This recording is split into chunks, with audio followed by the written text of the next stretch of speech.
আসসালামু আলাইকুম। দর্শকের কথা অনুষ্ঠানে আপনাদের সকলকে আমন্ত্রণ জানাচ্ছি। প্রিয় দর্শক, আপনারা জানেন দর্শকের কথা অনুষ্ঠানটা বারবার বলা সত্ত্বেও, বারবার প্রতিশ্রুতি দেওয়া সত্ত্বেও আমি নিয়মিত করতে পারি না, নানা ব্যস্ততার কারণে। অনেকেই বলেন যে একাধিক অনুষ্ঠান করার জন্য, কিন্তু করা হয়ে ওঠে না। তো আজকে আবার আসলাম একটা বিরতির পর।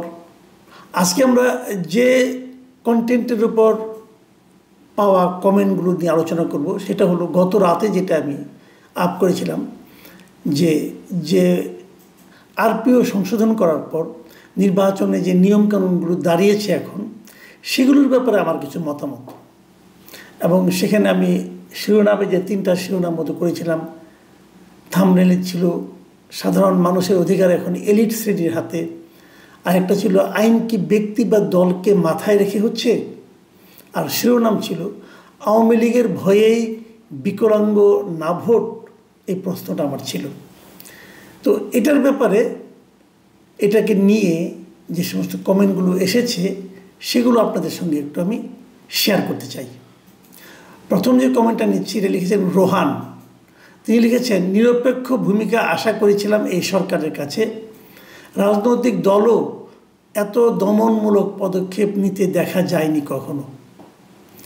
মিস্টার রোহানের এই কথাটা কিন্তু আপনি একদম উড়িয়ে দিতে পারবেন না। আমরা সাধারণত দেখি যে একটা পলিটিক্যাল গভর্নমেন্ট থাকলে তার প্রতিদ্বন্দ্বী পলিটিক্যাল পার্টির নেতাকর্মীদের উপর নানা ধরনের টর্চার করে, নানা ধরনের দমন পীড়ন চালায়। কিন্তু ডক্টর ইউনূসের এই সরকার তো কোনো পলিটিক্যাল গভর্নমেন্ট ছিল না, কিন্তু তার কাছ থেকে যেন আমরা অনেকটা সে ধরনের আচরণ দেখতে পাচ্ছি। এটার জন্যই বোধহয় মিস্টার রোহান এই মন্তব্যটা করেছেন। রাব্বি শিকদার লিখেছেন, মাসুদ কামাল ভাই, গ্রামে কৃষক সারের অভাবে জমি চাষ করতে পারছে না, দেশের পরিস্থিতি অনেক খারাপ। আমি রাব্বি সাহেবের সঙ্গে একমত। আমি কিছু কিছু গ্রামের খবর রাখি। আসলে গ্রামের সাধারণ মানুষের অবস্থা খুবই খারাপ। মানুষের হাতে অর্থ নাই, কিন্তু টাকা পয়সা না থাকলেও বাজারে জিনিসপত্রের দাম হু হু করে বাড়ছে। মানুষের জীবন চালানোই এখন একটা কঠিন বাস্তবতায় পরিণত হয়েছে। আর কৃষকের যে সারের কথা বলা হলো, এটাও খুবই সত্য। মানুষের টাকা নেই, খাবারই কিনতে পারে না, সার কিনবে কি দিয়ে। সালু ইসলাম লিখেছেন, কত আইন করছে সেটা দেশের মানুষ দেখবে না, দেখবে কত % ভোটার উপস্থিতি। আমার তো মনে হচ্ছে 14, 18, 24 নির্বাচনের চেয়েও কম ভোটার উপস্থিতি হবে। এই আশঙ্কাটা বাস্তবায়িত হোক, এটা আমরা চাই না, কিন্তু কেন যেন মনে হচ্ছে তেমন কিছু হতে পারে। মোহাম্মদ আতিকুল ইসলাম লিখেছেন, মাসুদ কামাল ভাই, আপনি যে সত্য কথা বলেন এতে আপনার শত্রুতা বেড়ে যায় না? দেখেন, বাড়তেই পারে, এটাকে আমি আমার নিয়তি হিসেবে ধরে নিয়েছি। আবার আমাকে পছন্দ করে এমন লোকের সংখ্যাও বাড়তে পারে, তা আমি কিছুটা টেরও পাই। কাজেই এই পৃথিবীতে এমন লোক আপনি পাবেন না যার নাকি কোনো শত্রু নাই, থাকবেই। তবে একটা আমার বড় কথা হলো কি, যদি আপনি আপনার নিজের বিবেকের কাছে সৎ থাকতে পারেন, তাহলে যত শত্রুই বাড়ুক তারা আপনার কোনো ক্ষতি করতে পারবে না, এটা আমি বিশ্বাস করি। মোহাম্মদ পিয়াস লিখেছেন, বর্তমান সরকারের কার্যকলাপ হাস্যকর, তাদের পারফরমেন্স হচ্ছে জোকারের মতো, সার্কাস দেখাচ্ছে, আর ওই হাস্যকর কার্যকলাপের জন্য এদের গ্রহণযোগ্যতা 0 হয়ে গেছে। জাহাঙ্গীর আলম লিখেছেন, মাসুদ ভাই, আপনি কি মনে করেন আগামী ফেব্রুয়ারিতে নির্বাচন হবে? আপনার মতামত জানতে চাই। হ্যাঁ, আমি মতামতটা দিচ্ছি আপনাকে। সে জাহাঙ্গীর আলম, আমার বিশ্বাস যে আগামীতে নির্বাচন হবে। এটা এই কারণে বললাম, নির্বাচন না হওয়ার মতো কোনো ঘটনা এখন পর্যন্ত কিন্তু দৃশ্যমান নয়, ঘটেনি।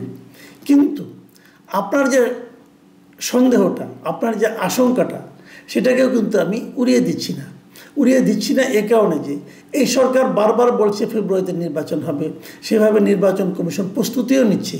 কিন্তু তারপরেও আপনার মতো অনেক মানুষের কাছে আমি শুনেছি তারা এই সন্দেহটা করছেন। প্রথমত সন্দেহ, নির্বাচন আদৌ হবে কি না। দ্বিতীয় সন্দেহ, যদি আদৌ নির্বাচন হয়ও সেটা কি আগামী ফেব্রুয়ারিতে হবে নাকি কবে হবে। কাজে এই সন্দেহ যখন এত মানুষের আছে, কাজে এটাকে আমি একদম কিন্তু অস্বীকার করতে পারবো না। আল মামুন লিখেছেন, নির্বাচন তো হবেই না, দেশে গৃহযুদ্ধ লাগবে, লিখে রাখেন মাসুদ ভাই। এই যে আলামিন সাহেবের যে বক্তব্যটা, আপনি একটু আগে যে বক্তব্যটা বললাম জাহাঙ্গীর সাহেবের, দেখেন আলামিন সাহেব কিন্তু একটা বক্তব্য দিচ্ছেন। এখন উনি যে বক্তব্যটা দিচ্ছেন, কেন দিচ্ছেন? নিশ্চয়ই ওনার কাছে কিছু দৃশ্য, কিছু ঘটনা, কিছু বক্তব্য এসব দেখেই ওনার মধ্যে এটা মনে হয়েছে যে সেটা গৃহযুদ্ধ লাগতে পারে। কাজেই এই সম্ভাবনাকেও, এই আশঙ্কাকেও আপনি একবারে একেবারে উড়িয়ে দেবেন কীভাবে? উত্তম কুমার লিখেছেন, মাসুদ ভাই আমি আপনার সব ভিডিও দেখি, অনেক বেশি ভালো লাগে, কারণ আপনি কারো চোখ রাগানির ভয় না করে সত্যি কথা বলেন। আপনার কাছে অনুরোধ, ইসকন নিয়ে একটা ভিডিও করবেন এবং আপনার মূল্যবান মতামত জানাবেন। পৃথিবীর সব দেশে, এমনকি সৌদি আরবেও ইসকনের কার্যক্রম আছে, কোনো দেশে আপত্তি নেই, অভিযোগ নেই। শুধু বাংলাদেশে ইসকন নিয়ে সমস্যা কেন? এমন কোনো প্রমাণ আছে কোনো সন্ত্রাসী কাজ করেছে? ভাই উত্তম কুমার, আমার আসলে ইসকন সম্পর্কে তেমন কোনো ধারণা নেই। আমি একটু খোঁজখবর নেই, যদি পর্যাপ্ত ধারণা সংগ্রহ করতে পারি অবশ্যই আমি এটা নিয়ে একটা কন্টেন্ট করব। বাপ্পা রাজ লিখেছেন, মাসুদ কামাল ভাই কেমন আছেন? আমি আপনার ভিডিও দেখার জন্য অপেক্ষা করি, কখন ভিডিও ছাড়বেন? পেইন এআর লিখেছেন, মাসুদ ভাই সালাম নেবেন, আমি আপনার সব ভিডিও দেখি, ভাই চেষ্টা করবেন 9টার দিকে ভিডিও আপলোড দিতে। হ্যাঁ, এই ধরনের প্রস্তাব কিন্তু আমি আরও অনেকের কাছ থেকে পেয়েছি। অনেকেই বলেছেন যে সামনে শীতের দিন, শীতের দিনে রাত 10টা কিন্তু অনেক রাত, এই জন্য অনেকেই চাচ্ছেন যে রাত্র 9টার সময় দেওয়ার জন্য। আমি আগে 10টায় দিতাম, এই কারণে দিচ্ছি, এখনও দিচ্ছি এই কারণে যে আমার কাছে মনে হয় ওই সময় মানুষ ঘুমানোর আগে এই ভিডিওটা দেখে নিতে পারবে। আর 9টা দিন একটু আগে হতো, কিন্তু এখন যেহেতু শীতের রাত হচ্ছে, কাজে আমি চেষ্টা করব ধীরে ধীরে সময়টা এগিয়ে আনার জন্য। মোস্তফা রহমান লিখেছেন, মাসুদ আমরা যারা 16 বছর আওয়ামী লীগ দ্বারা অত্যাচারিত হয়েছি, তাদের তো আওয়ামী লীগকে ভয় পাওয়ারই কথা। হ্যাঁ, খুবই ঠিক বলেছেন আপনি, ভয় পাওয়ারই কথা। কিন্তু সেই ভীতি আপনি কীভাবে দূর করবেন? তাদেরকে নিষিদ্ধ করে দিয়ে, নাকি তাদেরকে আপনারা মাঠে নামতে দেন? মানুষ তো সবাই, আপনি যেমন অত্যাচারিত হয়েছেন, অনেকেই হয়েছেন, দেশের অনেক মানুষ হয়েছে, তারা সবাই মিলে আওয়ামী লীগের অপরাজনীতিকে অবশ্যই প্রতিহত করবে। কিন্তু যদি তাদেরকে আপনি নিষিদ্ধ করে দেন, কথা বলতে না দেন, তাহলে কিন্তু কোনো সমাধান না। নিষিদ্ধ করলে রাজনৈতিক দল আরও বেশি শক্তিশালী হয়, তার প্রমাণ তো আমরা জামাত ইসলামের কাছ থেকে পেয়েছি। মনির বাবু লিখেছেন, আপনার সাথে শতভাগ একমত, আমার এলাকায় কাউকে আমরা পছন্দ না হলে না ভোট দেওয়ার আমার অধিকার। জি ভাই, আমি এই কথাটি বলেছি। মির্জা তারিকুল লিখেছেন, মাসুদ কামাল ভাই আপনার শিরোনামের সঙ্গে আমি 100% একমত, আপনাকে ধন্যবাদ। মকবুল নিউজ লিখেছেন, মাসুদ কামাল ভাই আপনার কথার সাথে আমি একমত, কিন্তু আমার একটা কথা হয়েছে, যিনি জানেন যে তিনি এখানের কাউকেই পছন্দ করেন না, তার ওই ভোট কেন্দ্রে যাওয়ারই কোনো দরকার নাই, এটাই হচ্ছে সবচেয়ে ভালো অপশন। সোহেল রানা লিখেছেন, হজ বরল লিখেছেন সুকুমার রায়, এখনকার আইনও যেন তাই হয়েছে, কোনো শৃঙ্খলা নাই, দেশে সন্ত্রাসী মস্তানের অভাব নেই, না ভোট থাকা উচিত। মোহাম্মদ রকনুজ্জামান রতন লিখেছেন, ভাই বর্তমান সরকারের কার্যক্রম দেখে নিজের প্রতি ঘৃণা হয়, তবুও সুন্দর আলোচনার জন্য আপনাকে অসংখ্য ধন্যবাদ।